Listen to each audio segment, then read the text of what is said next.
Hello and welcome to Cool Sports Guy. I'm Tom. Joining me today is Jarett. How are you today, Jarett? Doing pretty good. Coming off of an absolute demolition of the Patriots on prime time, so can't complain. Yeah. Well, you chose the right week to come back, so that's good. It's good to have you back, and I'm glad that you get your quarterly Bears win out the way. So we'll see. Who are they playing this week? Dallas Cowboys. Dallas Cowboys. Will say, the Bears have the same record as the Bucks, right? You know, the boy Tom Brady is no better than the Chicago Bears. Yeah, eventually, the Bucks. This is a new trend, or the Tom Brady. This is a new trend for him. Bears have been doing this for how many years now? 2018 we were 12-4. Thank you very much. Ooh. Good job. You were. I thought you guys were gonna win, but then you know what happened. But we're not gonna get into that right now. We have lots of actually a couple of topics today, mainly a few traits that we're going to talk about, and then a few other things going into week 8, more than or almost at halfway through the season. So you ready to just jump right into it? Yep. All right, let's do it. So let's see. Let me get these socials out of the way so that we. All right. So what's the first one? All right. Christian McCaffrey got traded to the 49ers. 49ers trade running back Christian McCaffrey. Panthers receive a 23rd second round pick, 2023 third round pick, 2023 fourth round pick, and the 2023 fifth round pick. Do you want to go take this one or? Yeah, I guess I will preface this trade is like a week old. He already played in Right. The Sunday game against the Chiefs this last week, which I feel like even in that game, he played pretty well. He didn't get a lot of touches, but, he would literally got traded on Thursday and played on Sunday. So he did not have a whole lot of time to get accustomed to the offense. And going from like a Ben McAdoo - Matt Rule offense to a Kyle Shanahan is a pretty drastic change. I really like the trade for both sides. I will say, I think the 49ers maybe gave up a little too much. I think McCaffrey, when healthy, is, debatably the best running back in football. And then with even on top of that, with his pass catching ability, he's insane of a player. He's one of the best gadget guys in the league.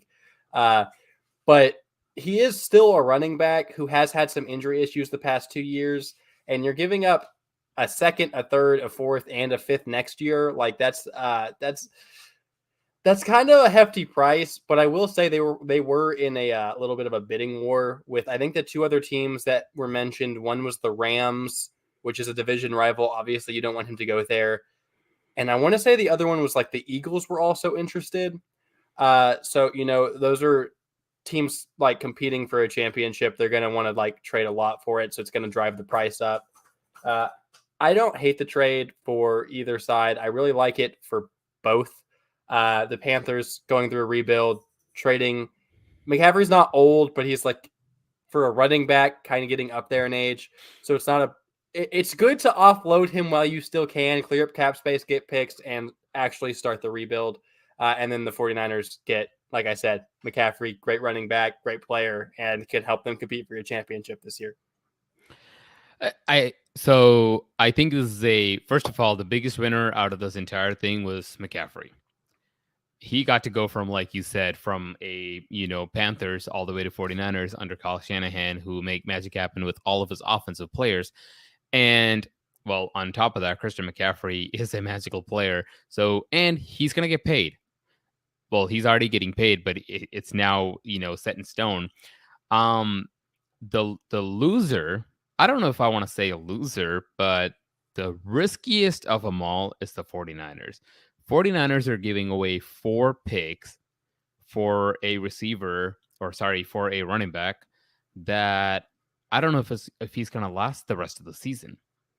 And like you said, when he's healthy, he is the best, if not one of the best running backs in football right now. He's amazing, but can he stay healthy? That's what scares me. And for the 49ers to say, hey, let's give away, all these picks to get this guy and give it a shot. I think the Panthers won this trade. They're going on a fire sale. They're trying to get picks. They're trying to rebuild. So to them, it's a win-win as well. But for the 49ers, I don't know. It's a very risky move. They gave up a little too much for him. It's a win as long as he's healthy. But I don't know if he's going to stay healthy, man. My thing with that, I have seen, 49ers fans defending it, so I've seen different points of view. McCaffrey honestly didn't have many injury issues until the last two years. In college, he never really got hurt. And then his first, 2-3 years with the Panthers, he didn't ever miss a single game. He played every game. And then it wasn't until the last 2 years where he had those injury issues, which it also might have something to do with he had a really high usage rate with the Panthers, which makes sense because he's their best player. I think with how Shanahan runs his team, he does more of a running back by committee than the Panthers ever did. And he's going to utilize him differently than just getting the ball in his hands every play, because the 49ers have so many more weapons that with the I don't want to say lack of touches, because he'll still get a ton of touches. Don't get me wrong, but he won't have to carry the team on his back as much, that he won't take as many hits, and he might have a much better chance of staying healthy. But Shanahan also does a good job of making, I feel like, almost any running back look good in his system and in his offense. Do you think at all that this is still too much? That is that's also a point of view that I've heard, and it makes a lot of sense because they sign people off the streets and turn them into 1,000-yard rushers. Yeah. So I don't know if that's just going to make it seem like a waste to trade all of that for a position that you obviously don't have to spend that much on. But it could also mean maybe McCaffrey becomes the best running back in football again. And I mean, I would like to see that personally. I feel like I get where the point of view is coming from, but it is McCaffrey, and he is a lot better of a player and more special of a player than anyone the 49ers have had since they've had Shanahan as coach at running back wise. Raheem Mostert, Tevin Coleman, Elijah Mitchell. No, none of them are McCaffrey. I'll give you that. Which, I mean, it is a lot. They also are in win now mode. I don't want to hate on Trey Lance too much because we don't really know what he is, because he sat out his first year and then got hurt in week 2 of this year. But with how their team's set up, they seem to be more in a win now thing. I'm not saying they're giving up on Lance, but with the Garoppolo, they're a win now team. And I don't hate it. I think McCaffrey is, with how weak the NFL is as a whole right now, because there's 3 good teams and that's about it. Everyone else is just kind of eh. And 2 of them are in the AFC. Yeah. So this yeah. The only 3 teams I would consider true contenders right now are the Bills, the Chiefs, and the Eagles, and that is it. So with 2 of them are in the AFC. With this move, the 49ers can push themselves into that contender maybe, and then luck their way into a Super Bowl. Who knows? But it's possible. They're a very good playoff team. They've always been a good playoff team, and I think McCaffrey. I like the fit. I think it'll be a very fun team to watch. Well, we'll see. We'll see if Jimmy G continues to step out of his own end zone. But aside from that. Sorry, moving on. So Robert Quinn trade got traded to the Eagles from the Bears for a 4th round pick in the 2023 draft. So do you like this? From a Bears fan perspective, I think this one as well is a win-win situation for both sides. Robert Quinn, I love him to death. Whenever we first signed him his first year, he was injured the whole year, and we had paid him so much money and he did nothing. And he was my least favorite player on the team. And then his second year, which was last year, he comes in and he actually holds the Bears single season sack record with 18.5, which was insane. It came out of nowhere because the year before, I think he had 1 or 2 sacks and that was it. But he had a really good year last year, and it was rumored we were going to trade him in the offseason because we were obviously a rebuilding team, and he is a very, very good player. And it doesn't happen. And then we get to we're near the trade deadline, which is on Tuesday. He still hadn't been traded, and Bears fans are there's no point of him being on this team. Trade him to a contender, let him get his chance at the Super Bowl. And the Eagles is a little bit of a weird fit for me. I know that he's a good player and the Eagles are a good team, but they also, I feel like pass rusher isn't their biggest need right now. I mean, I guess if you can trade a 4th-round pick and get like an all-pro caliber, pass rusher, you can take that deal any day of the week if you're a contender. But Robert Quinn's a good player. The Eagles get another dominant pass rusher, and they're already great pass rushing group, which Eagles, like I said, is one of those 3 actually good teams in the NFL. I think that makes them even a much better team. From the Bears' perspective, we didn't really need Robert Quinn. He's 32 years old. He has an $18 million cap hit. He's been kind of off to a really slow start. He only has 1 sack so far this year.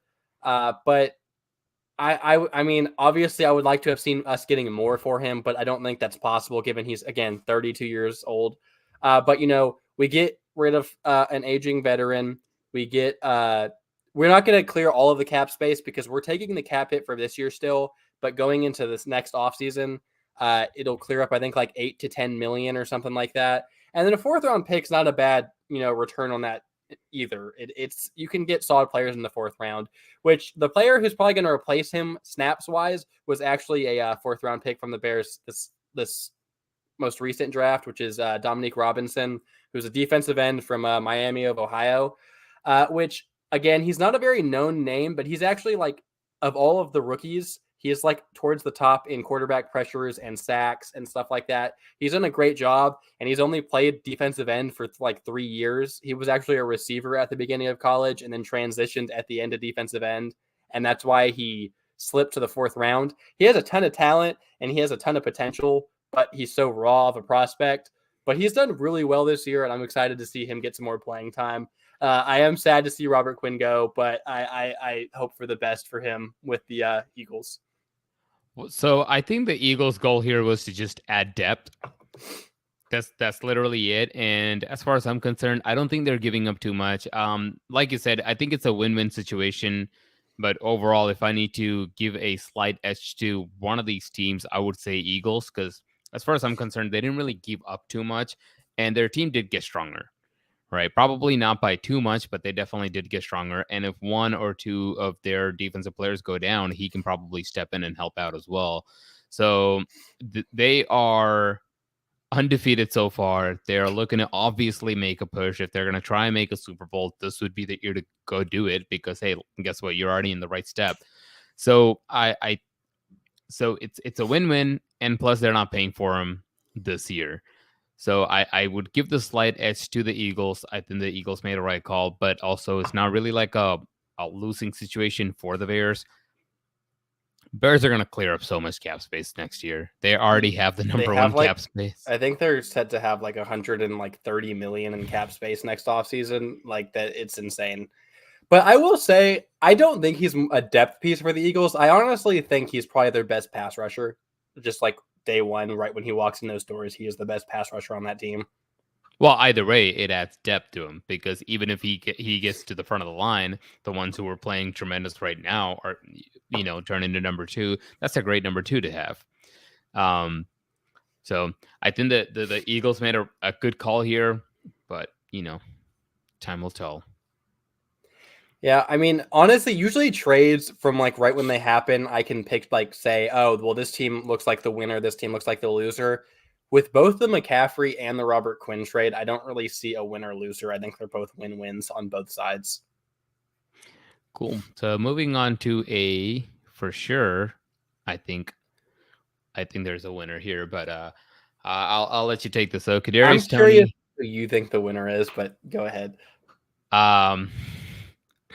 Actually, I don't know. I'll take this one. How about that? So he gets traded to the Kansas City Chiefs from the Giants for a conditional 3rd-round pick and a 6th-round pick, right? So do you know what the condition is exactly? I don't think it was updated by the time I made the slide. Okay, I got you.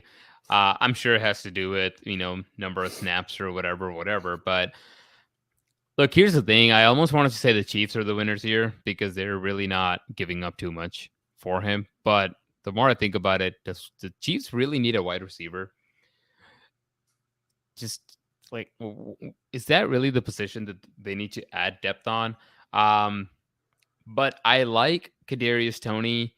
I kind of wish that I know you and I have been texting a little back and forth here and there. I kind of wish the Bucks been after him because he catches a lot of passes behind the line of scrimmage or within like 3, 4, 5 yards in it, like into, run past the line of scrimmage.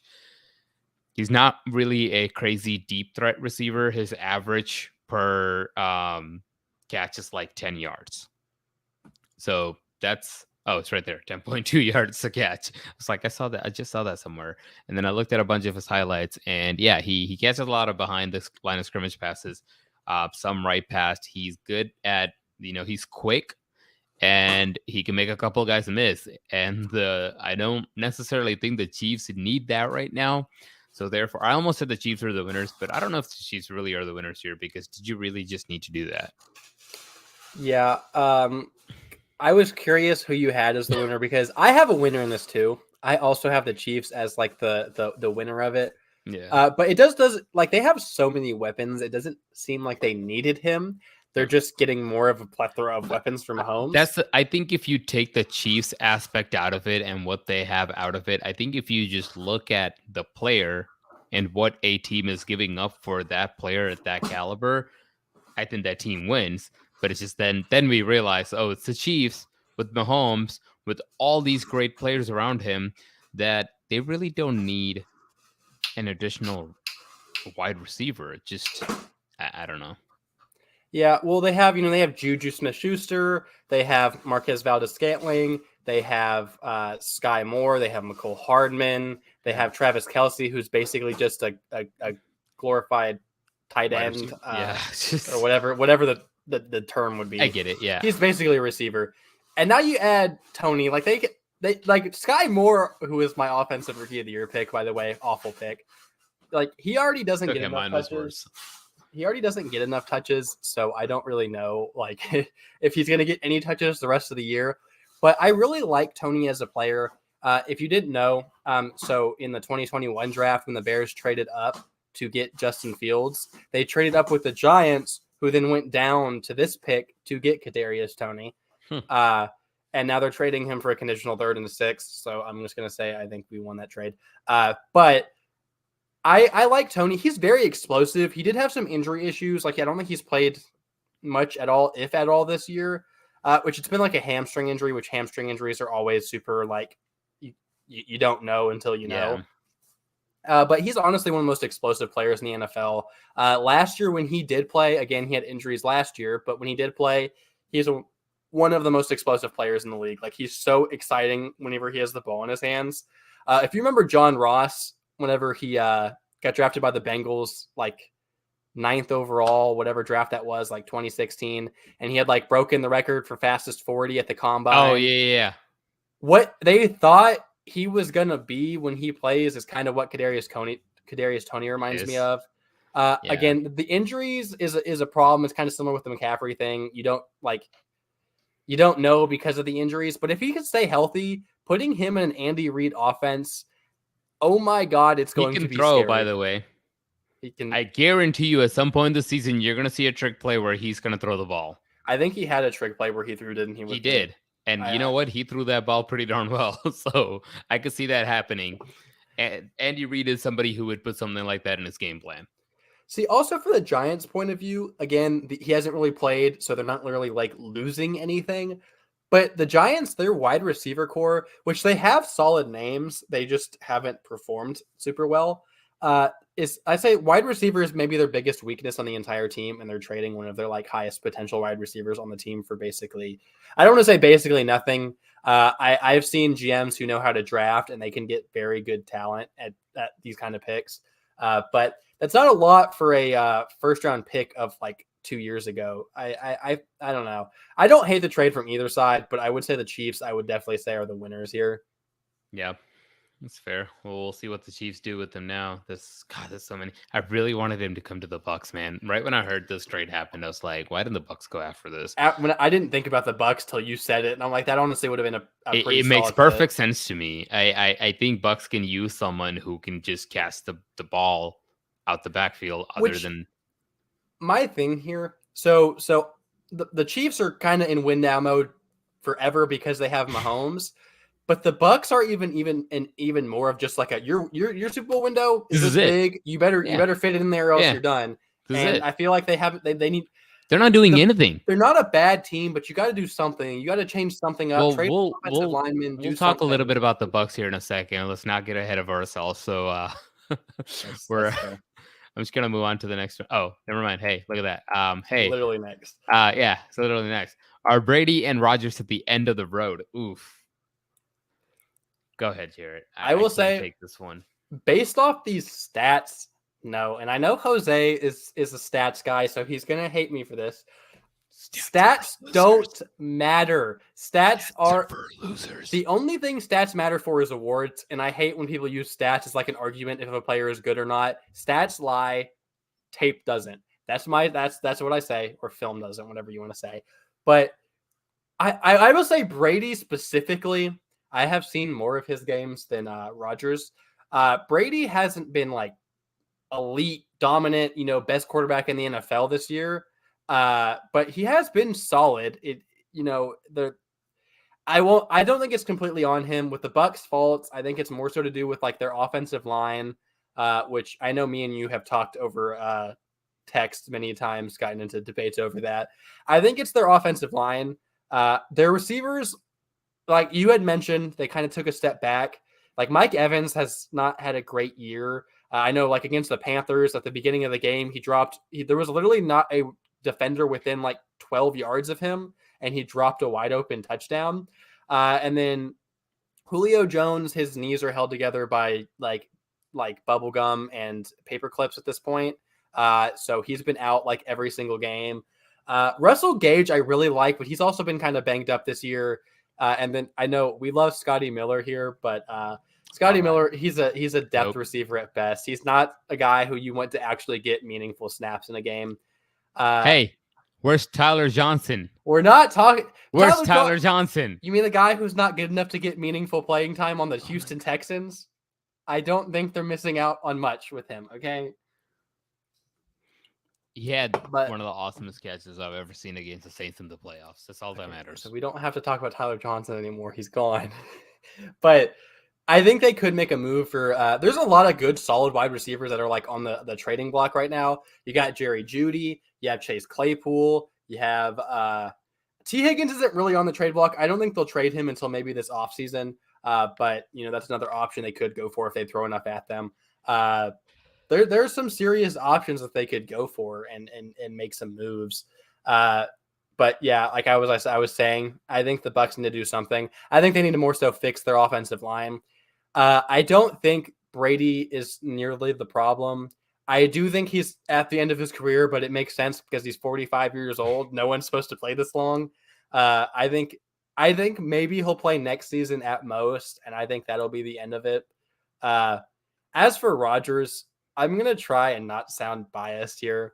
I did say that I thought Aaron Rodgers was going to take a step back this year, and everyone clowned on me, and I got flamed so bad for that. And I'm not wrong. He took a step back. I said, I don't think he's going to be a bad quarterback. I think he's still going to be a good quarterback. He just won't be in that like elite level anymore. And he's going to take that step back. And that's exactly what happened. And I'm just going to, I don't know. I love when I'm right after getting flamed for so long. Everybody likes when they're right. I like when I'm right, but I like when I'm right more whenever I get clowned on my takes and they turn out to be true. I love that more than anything. Listen, Rodgers isn't a bad quarterback, and I won't even say he's been bad this year at all. I think Aaron Rodgers' thing is more so he's like a douchebag, and he's not a guy that's very likable. And so whenever he's winning, it's okay. Like the fans can accept that. But when he's losing, they're not going to like it. And Packers fans, if you didn't know, if you don't go on Twitter very much, Packers fans are turning on Aaron Rodgers, and it's the funniest thing I've ever seen. They're calling for Jordan Love to come in and play. It's hilarious. But Rodgers, I don't think has been very bad this year either. I just think he has literally zero weapons, which is also funny because Justin Fields has the worst supporting cast in the entire NFL, and he struggles with it. And then Packers fans are like, oh, no, it's just because he sucks. And then Aaron Rodgers, his weapons are bad this year for the first time in his entire life. And then Packers fans are like, oh, he's only doing bad because of his weapons. Well, how come it doesn't work like that for Fields? Rodgers is a good quarterback, and I think they need to make a trade for a receiver, like without a doubt. But will I say end of the road? I do think this is Aaron Rodgers' last season. I'm going to go out on a limb and say that. He seems last year how you had mentioned like Tom Brady, like his retirement felt different. Aaron Rodgers, just as a player, feels like different, if that makes sense. I don't know. He just doesn't seem to be like in the game as much. I don't really have an explanation for that. And so I know that's not a very good take on anything, but it's just like if you watch the games and watch how he's been playing and stuff, it just seems like he's just off for some reason. He's still a good quarterback, and he still owns the Bears and he whoops up on us. But he does seem a little off this year, and I do think that this will be Aaron Rodgers' last year. I could very well see both of them retiring at the end of this year. Yeah, so I have a few things about both of them, right? And hopefully I put it in order so it makes the most sense, and hopefully I'm not all over the place. So I'll say this. So trying my best not to get into anybody's personal life, but first of all, if Brady's marriage is over, I could see Brady coming back to play. Right. That's number one. I think as of right now, if all is said and done, you get to the end of the season, Bucks gets eliminated in the playoffs, Super Bowl, whatever it is, or not even make the playoffs at this rate, go home, and he still has a family that's waiting for him. Done. This is indication that's telling him, hey man, you probably should have stayed retired. You're hurting your legacy. You're hurting everything that you built the last 22 years. And like you said, I don't blame Brady. I give Brady a little bit of the blame, but I don't give him a lot of the blame is not on Brady. But that's what it seems like right now. And it seems like, man, this is a wake-up call. This is any given moment. Universe letting me know that any given moment, my entire team can fall off the cliff and I can just play like absolute garbage because of that. So maybe. And I don't know if you remember a couple of years ago, wrote an article about Brady, and the title was "You either live yourself to see, see yourself be a villain, or you die a hero." And he had the chance to die a hero, and right now he's living to see himself become the villain. So yeah, I can very much see him retiring. Rodgers, I think even if he doesn't want to leave at this point, people just want to see him gone. Because this dance has been going on for so long. The level of immaturity, the older he gets, is ridiculous. This season is a prime example to what separates Brady and Rodgers, in my opinion. They lose both of these teams, like you said, 3-4 record, not looking so hot, don't have the greatest support cast around them, and they're doing terrible. One of them goes back to a press conference and say, yeah, we as a team needs to do better. We can be better. We're not playing to that potential right now. We need to do better, and we are going to get better. The other one wants to blame others, everybody around him, but himself. I'm sure you know which one's which. It's called leadership. Yeah, Aaron Rodgers has always had a problem with that. He always except like you said, when they were winning, that wasn't a problem. Yeah, like listen, Rodgers is maybe like I could go out and say Aaron Rodgers is the most talented quarterback in NFL history. 100%. And he's the most physically talented QB I've ever seen. You could disagree with me, but it's at least a debate. Like he is up there. I am a Bears fan. I have seen a lot of years of Aaron Rodgers, and he is an insanely talented quarterback. Physical talent alone, he is I would say the best quarterback ever. But the thing with Aaron Rodgers that is different, and why I think Tom Brady is the GOAT, and why everyone else probably should think he's the GOAT. Tom Brady has that I'm going to compare this to basketball here. He's got like that Mamba mentality, that killer instincts. Like that's what happens. Why Brady is such a good playoff quarterback and towards the end of the season is because he just has that next level of heart and determination to go out there and win games. Yeah. Rodgers, I'm not saying he's not a competitor. He's won in the NFL for a very long time. He is a competitor, but I feel like he doesn't have that next gear once he gets to the playoffs. And that's why he's the best regular season performer of all time, but he stinks it up in the playoffs year in and year out. And that's because he doesn't have that killer instincts, I guess, if that makes sense. So, look, first of all, we're living in an era where we're seeing Patrick Mahomes do some of the craziest things we've ever seen a quarterback do, right? There's Patrick Mahomes, Josh Allen, Lamar Jackson. We've seen Brett Favre play. I've seen a lot from Steve Young. I mean, obviously not when lifetime, but but I have went back and seen it. Aaron Rodgers is the most physically talented quarterback I've ever seen play. Not physically talented player. Don't get those two confused. He's not the most physically talented athlete. He's the most physically talented QB I've ever seen play. This man can throw a football and put it in places that nobody else can. He is amazingly good. And to be honest with you, I think that's kind of what's working against him because he doesn't have to put the effort in. And right now, when he doesn't have the weapons around him to catch all the balls he's throwing, when he actually needs to go put in the work with all the receivers, when he actually needs to make them, think, hey, we can still go out there and win games, he's struggling with that. He doesn't know how to be a leader. And that's what's going to make him. And if I'm going to give one of these teams a chance to turn things around and go play, maybe I'll be proven wrong because the Bucs aren't looking anywhere near even as good as the Packers are, because the Packers are at least losing close games. The Bucs aren't. But I'm going to give the chance to the Bucs. I think the Bucs have a better chance of turning things around because of Brady's leadership quality over Packers and Aaron Rodgers. That's number one. And yes, I can see both of them retiring at the end of the season. Man, it's going to be an end of an era, right? You can like them or hate them, whatever you want to say, but we saw people like Peyton Manning, Drew Brees, Big Ben, Tom Brady, Aaron Rodgers, all of these, and even Matt Ryan. Matt Ryan's probably done, right? Peyton, obviously, Manning, Brees, Ben is gone, and here's Rodgers and Brady probably going to be gone too.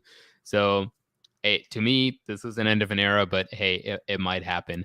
As far as the season and the team and all that kind of stuff goes, yeah, man, we've gone back and forth a lot. The Bucs are terrible this season. They are, and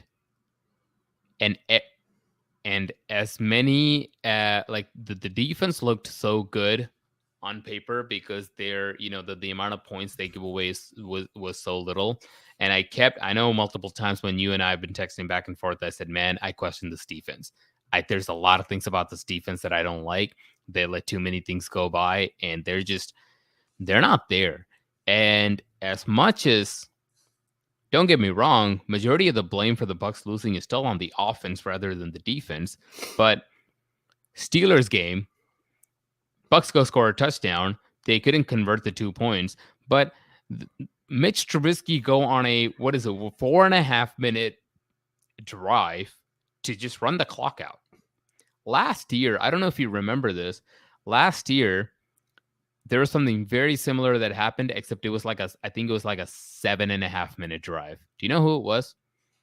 No. It was Taylor Heineke and with Washington. Oh, I do remember that. And when I saw the Bucs went and scored, and I saw the amount of time left on the clock, and I was like, oof, Brady's going to get the ball back, and it's game over. Brady never got the ball back. And again, I still blame the offense more for the Bucs losing than the defense right now. But the defense, there's a lot of gaps within the defense, and offenses and other teams are starting to figure that out. Freaking Panthers scored 21 on them, for crying out loud.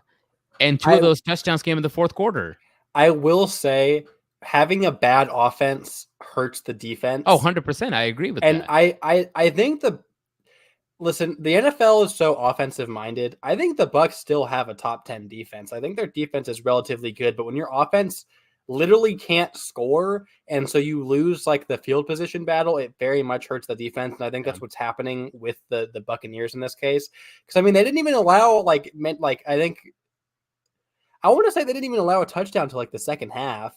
Dude, the Panthers, they didn't score a touchdown. No, the Panthers. Panthers scored a touchdown in the second quarter. It was the second quarter, and then the other two were in the fourth. Yeah.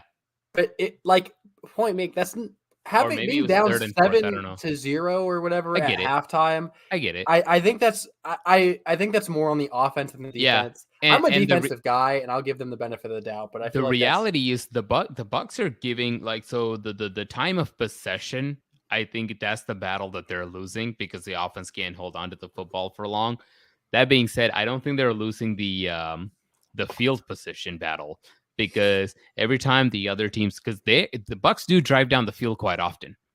Where they fail is they get a couple of 3-and-outs early in the game, they fall behind, so they're in 4th down territory, and then they get to like a 4th and short, and then they try to go for it, and it's oftentimes from their opponent's like 30-yard line and still fail. I don't know, like that happened against the Panthers. I saw that. Yeah, What was that? Leonard, I saw that. Yeah, because they're like Yeah. I think it's their interior offensive line is like It's terrible. probably the worst in the league, and Leonard Fournette is I'm not going to say an elite running back, but he's a good, like that good to great tier running back. And he literally doesn't get any yards at all. Why? I don't see that's where. So I think right now the offensive line is absolute garbage. The Bucks can't run the ball, and Brady can't hold on to the ball for long, which partially is his fault. He's kind of scared to hold on to the football, but also partially really not his fault because he doesn't have time to hold on to the football before he gets hit. He's going to get hit. He's going to get sacked if he holds on to the football. I'm sorry. You and I have gone back and forth on it. He does not. He has good receivers, but he doesn't have quick receivers. Right now, with the stage of the offensive line, he needs receivers that can get open on a 5-yard out route or in route in like 1.6 seconds. See, you know what's funny though? You know what this reminds me of? What? Is Justin Fields. It's another thing that happens with Fields is he has no time to throw, and yet it's still his fault. I'm just very defensive of him.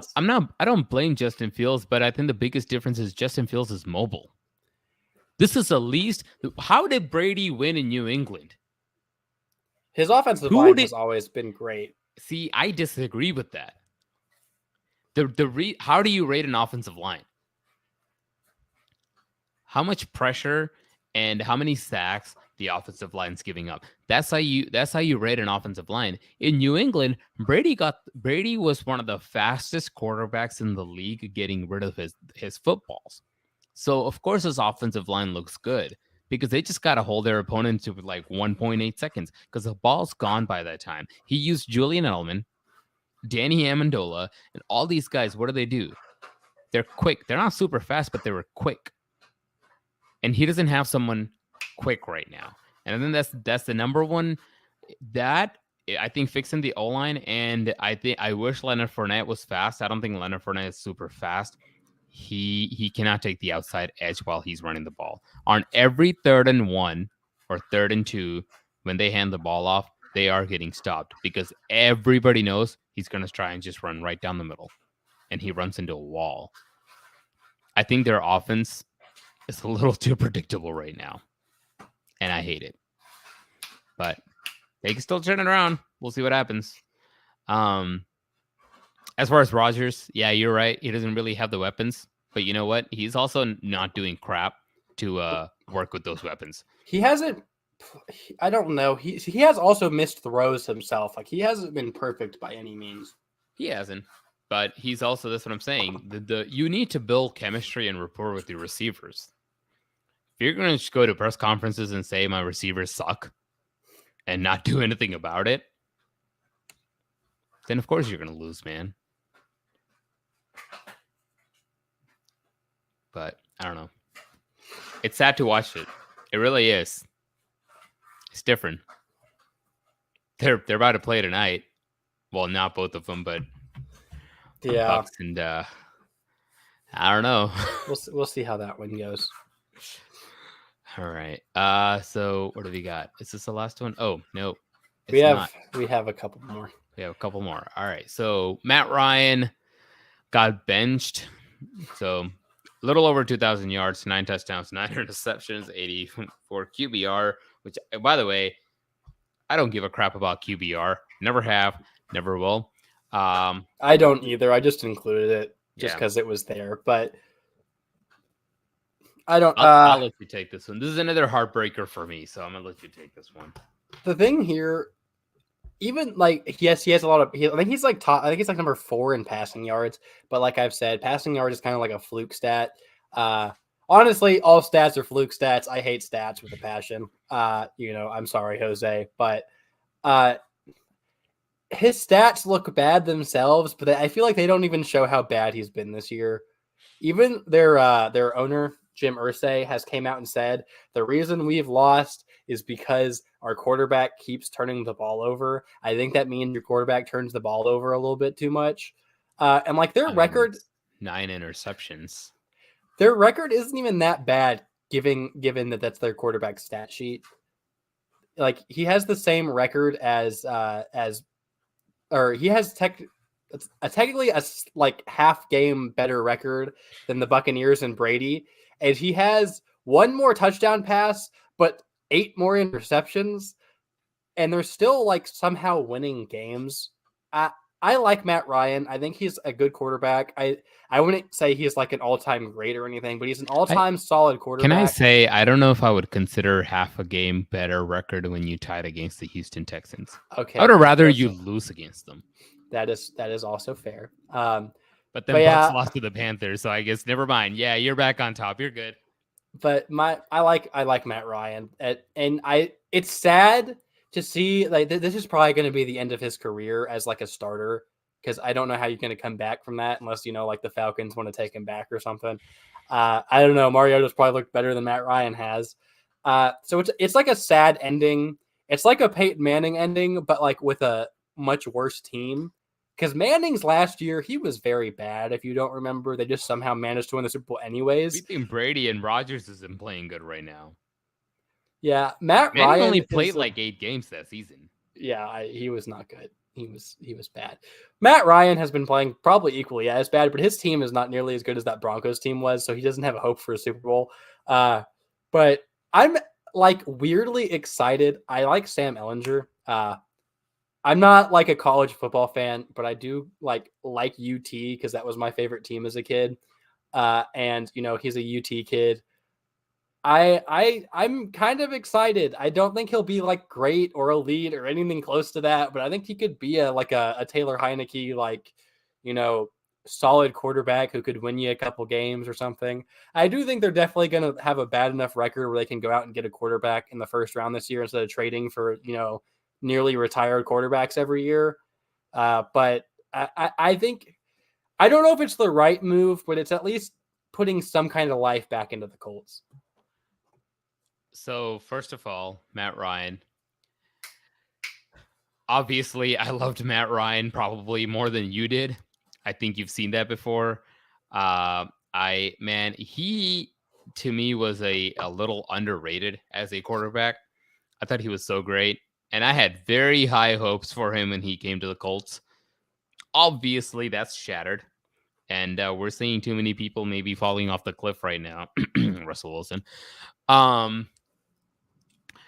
But it's very sad to see Matt Ryan go. I think he's had a really good career.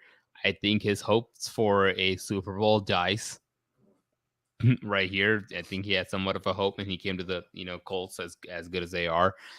If I'm him, I don't know if I would stay on as a backup, but that's just But some people just don't know how to walk away from the game, so I get it. As far as Ehlinger starting, Ehlinger isn't bad in college. Obviously, hasn't really played much in the NFL. I think he played like 2 games or something last season. I think he hasn't played in a regular season game. He's played. Maybe it was preseason. That's okay, in the preseason. Fair. He was pretty solid. That's one of the reasons why I think they maybe switched it up a little bit. Here's my question: right now, the Colts, where they're standing, considering the division they're in, they can still very much win the division and make it to the playoffs. So are they just trying to lose? See, I don't know. I think why I'm asking this question? Are you saying because there's so many good quarterbacks in the draft this year? No, I'm saying because you know who their number 2 quarterback is? No. One guy lost to Tom Brady in the Super Bowl. The other guy the following year beat Tom Brady in the Super Bowl. I forgot he was on the Colts. Nick Foles is the backup quarterback Well, I guess for he's the Colts. technically not. What? So I guess technically not if he's not even getting the start here. But that's what I'm at. I So forgot I think the Bears literally like cut him and he signed with the Colts. I don't know how I forgot that, but yeah. So I don't understand when you like, yeah, your record looks like it stinks, but you still have somewhat of a solid team around. And if you know the best Nick Foles places when you say you're the backup, but you're going to come in and save the team. We've seen that happen before. See, my thing here though, I can see where the Colts are coming from. Yes, Nick Foles I think is the safer option, but I feel like they're probably trying not to play it safe. Like you with Matt Ryan, I mean, he was worse than what you thought you had, but like Nick Foles, you know what you have for the most part. Sam Ellinger's a complete wild card. I don't know exactly what round he was picked in. I want to say it was like 5 or something like that. Sixth round. It was 6th. Yeah, I'm pretty sure the 6th round. But you don't really know what you got with him. And he looked pretty solid in preseason, which I guess everyone looks kind of solid in preseason, so it doesn't mean that much. But he could turn out to be something, and with how this season's going, it's not looking pretty at this point anyways. You might as well just see what you got, because if he does good, maybe you have a franchise quarterback. If he does bad, this year's draft class has Bryce Young, CJ Stroud, Will Levis. Like, it's got a pretty solid draft. So that's what I'm saying. So I guess the Colts are maybe looking at a win-win situation. It's like, if he sucks, we're in rebuild mode. If he doesn't suck, we have our next quarterback. I guess that's the direction they're going in. I just don't like it, just because, hey, you still very, very, very much can win the division, get a home playoff game still, considering where they're playing. Because let's face it, man, I was so excited in the beginning, but now I'm scared for the Jacksonville Jaguars. Texans suck. It's just the reality. And the only one you got to beat is the Tennessee Titans, and you very well can catch them and beat them. So I think having a quarterback like Nick Foles, who's been there, who's been to the playoffs, who's in win now situation, and who's won the Super Bowl. And he didn't just win the Super Bowl, he hung 42 on a Bill Belichick defense. I don't know. I mean, I feel like it was worth Justin worth Fields almost did that too. So, well, now it doesn't. That's different. That's different. But anyway, we'll see how Ellinger does. Happy for him, of course. And look at Horns. I did pick. I think I picked the Washington Commanders to win the game because Taylor Heineke starting. So, I mean, you know what doesn't mean? You know what? Two things the NFL does that recently, in recent years, didn't make sense to me is, one, not giving Taylor Heineke the starting job as a quarterback for Washington, and two, not making Rick Versace the head coach of the Raiders. That was bizarre, and you already can tell that was like not a good choice, because Josh McDaniels looks awful. I mean, for the love of God, this guy, like he turned that franchise around when they were in the shambles. But I don't know. We'll move on. We only got like 10 minutes, so let's get a move on thing. How many more slides do we have? We have one more topic and then the pick for Thursday night. Cool. All right. So as Belichick losing his touch. I'm not wrong, because I have a very interesting take on this. Okay, so as you can see, I put the rankings. They have the 17th ranked defense this year, 24th ranked offense, and their 23rd ranked special teams. They are currently sitting at 3 of 4, and the New England Patriots just got absolutely blown out and very much outcoached on all 3 levels of the game by a very bad Bears team. And I'm not saying they just lost it was a fluke. No, they legitimately got outcoached on all 3 phases. It was not close. That was one of the worst blowouts I've ever seen Belichick have. Was not pretty. I see, because when they got blown out last year by the Bills or whatever, that made sense because the Bills talent-wise was a lot better of a team. This Bears team is probably the least talented roster in the entire NFL, and they just got demolished. I don't want to hate on Belichick because he's accomplished so much, and he's obviously such a great coach. But as of late, he hasn't been able to draft. Like his draft classes have all been garbage. As of late. I feel like his roster construction before wasn't bad, but he literally doesn't know how to evaluate talent anymore. They drafted Cole Strange out of like That what was was it, so UT man. That's Chattanooga okay. or whatever it Yeah, was in the that's first fair. round. The Yep. Rams were like, "Oh, we thought he was going to be there in the fourth or whatever it was." Whenever they were in like mid press conference when the pick happened. That's like you got to. He's obviously not drafting well. Their free agent signings haven't been that bad. Matthew Judon's one of the best pass rushers in the league, but Hunter Henry's been Johnny Smith's been they have an awful roster that he's constructed. They're not winning games. I feel like that's a lot to put on like that. A lot of that should be put on Belichick. I'm not saying they can fire him because I feel like that legitimately you can't fire Belichick until he's going to coach until he retires, even if they go 0-17 for the next 4 years. Like he's just done so much, you can't fire him out of respect. But I don't know. It's not looking pretty for him, is all I'm going to say. So I'll make it quick. So first of all, is Belichick losing his touch? He never had touch. He had a losing record with the Browns. He had a losing record with New England, and then Brady came along, and then he out of nowhere, well, not out of nowhere, and then he became the greatest coach ever. And then now so you're Brady's saying gone. that Brady is the reason? I'm saying so. Look, I'll meet almost in the middle. I think Bill Belichick is the greatest defensive coach I've ever seen. I think Bill Belichick is probably the best. Well, I wouldn't even. I'm even willing to scratch the word defense out of there. Bill Belichick is the best coach I've ever seen. But Bill Belichick as a general manager is probably one of the worst I've ever seen. And you're taking people that at this point, like you said, you're taking people that almost can't be taught and trying to teach them. You might be a great teacher, but who you're teaching matters a little bit. But Bill Belichick, the way he is, the way he coaches, if it's a very close, low-scoring defensive game, he can win it. He always struggled against running quarterbacks, hence what he did against Justin Fields last week. And at the end of the day, if I were to give credit right now, I think I would give 75% of the credit to Brady. Okay, that's fair. I would. I really would, because, what's he doing without Brady? We just saw what Brady did without Belichick. You could say Brady had the defense, but you know what? Brady put up 30 points every playoff game they played when they won the Super Bowl without Belichick. What's Belichick doing right now? Belichick is a defensive coach, and Buffalo didn't punt on him. To add to this, we kind of have to hurry because we're running out of time. Yeah, but to add to it, one more thing. Do you think Mac Jones or Bailey Zappi should start the rest of the season? I don't know about rest of the season, but I think the best thing to do right now is have Mac Jones start, give him that confidence and say, this is your team, and I'm going to have you start the next 3 games no matter what the heck happens.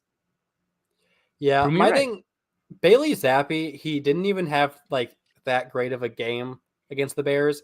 I mean, neither did Mac Jones, but like Zappi had like 2 touchdown passes or whatever, but they weren't like good throws or anything. It was blown coverages on both of them. Right. So I don't really care for Mac Jones, and I'm a Bailey Zappi fan, but at this point, I don't see why you wouldn't start Mac Jones. Yeah. And I will say this. I think Belichick is in over his head so much right now. Yeah, this is like the worst team he's ever coached. And as far as him getting fired, he can go 0-17 the next 4 years. Probably won't get fired out of tenureship and what he's done for their franchise. But I think if he continues to coach and his record, stays the way it is right now, I think Robert Kraft might pull him into the office, close the door, and say, "Bill, I'm not going to fire you, but come on, man. That's fair. You get the idea." Anyway, we got 5 minutes left, I think. Do you have anything to add to this real quick?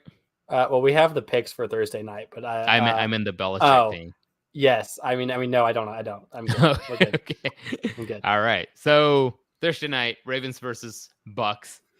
Who's going? Me or you? You, I guess. Okay. Well, so listen. As the season's going, I'm getting biased every given day with the Bucks because, as you know, every single thing in my head right now saying, look, they just lost 21-3 against the Panthers, and that wasn't even a week ago. It's a short week. They're playing against the Ravens. Ravens, let's face it, they get ahead of the game, and Bucks, for whatever reason, have a hard time coming back now. That being said, I think Brady has, over the years, done way too much for me to start picking against him now. I'm going to go down with the ship if it's going down. That's just, look, there is every indication in the world tells me to pick the Ravens, and not just the Ravens. Almost if I look down the Bucs schedule, I'm like, that's a loss, that's a loss, that's a loss, that's a loss. But every time I'm gonna pick every week, I just have to, man. I can't do it at this point. Like I said, if they're going down, I'm going down with them. So there goes one. If it makes you feel any better to kind of continue from this. No, I did not pick the Bucks. Oh, okay. Which is why it should make you feel better. I suck at Thursday night football. I've gotten like one right pick on Thursday night football the entire year. I haven't. And you know who also is really good on Thursday nights? Jose. And you know who but Jose's just like me. He always just pick the Bucks no matter what. Yes, but comparing that with you guys both are just really good at Thursday nights, and I'm awful at Thursday nights, and I'm the only one who picked the Ravens. I think, guys, if you're watching this, listen, go to your nearest sports betting place, do your app. I don't care. Put all of the money in your entire bank account on the Bucks to win this game is all I'm going to say. But hold on, but real quick, I know we have like very limited time, but real quick before we go, other than our luck with picks, can we, like, from a team aspect? You want to know why I'm picking the Ravens? Yeah, hit me. You already know why I'm picking the Bucks. I know the Bucks are probably going to lose. I'm just going to pick the Bucks because I'm going to pick the Bucks. I don't think the Ravens are a bad team. I think they're right outside of that, like, those three good teams in the NFL. I think they're like right outside of that, and I'm being dead serious. Lamar Jackson's playing at an unbelievable level right now. He doesn't really have all of the weapons, but you don't need all the weapons when you're Lamar Jackson. And that defense, they've blown so many leads, but once they get it together, which they're very well coached by John Harbaugh, once they get it together, they will be fine. And I don't know. I'm kind of weirdly biased towards the Ravens, where I always feel like they're better than maybe they are. But You're not more biased towards the Ravens than I am towards the I Bucs. think the Ravens are still a good football team, and I think that the Bucks haven't been playing well. And until Brady turns it around, I'm not gonna pick him against a team I think is good. That's fair enough. Yeah, I mean, they are good. But can I make a bold prediction? Yeah. Second week of the entire season that we're going to see multiple touchdown passes from Tom Brady this game. Has it only happened once? Against the Chiefs, once they fall down by like 17 points. Yeah, he started throwing touchdowns. The guy has eight touchdown passes. I guess we're fair. Going into week 8. Jeez, that's so insane. And then, like, Patrick Mahomes is sitting here with like 37 touchdowns already. Yeah, that's Mahomes for you. All right, and I'm sure we'll talk more NFL and stuff what's going on, especially after this week, because we're going to be halfway through. But until then, Jarett, thank you so much for joining. Guys, go out there and have fun watching the game tonight. And I will see you guys later. Deuces.